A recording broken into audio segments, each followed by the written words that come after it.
Yung preliminary activities nito is clickable. Yung player is video player siya.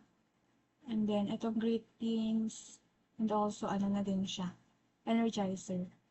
And then, attendance, and yung classroom rules.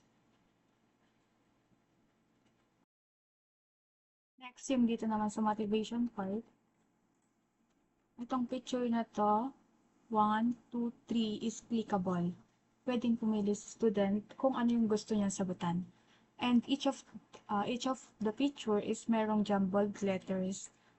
So, for example, pinili niya ito. Ayan. So, meron ditong jumbled letter na kailangan nilang i-arrange para makabuo ng isang or para mahulaan nila yung correct word. So, for example, nahulaan na nila yung correct word. Click mo lang tong picture na to para ma-reveal yung correct answer. Ayun. So, ganun lang. Ay. And then, so for example, last na napili ni student is itong first picture. So, para ma-proceed siya sa next slide, click mo tong ball na to. Ayan. Next, dito naman, days of the week, merong dapat may question na lilitaw muna.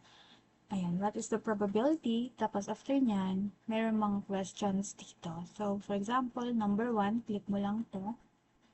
Tapos number 2,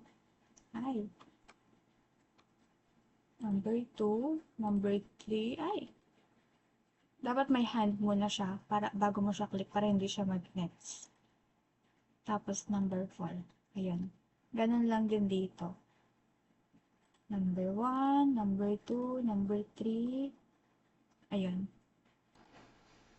And then dito naman, group activity to. Clickable tong timer na to. Ayan. Click mo lang yung arrow na yan para mag-play yung kanyang timer.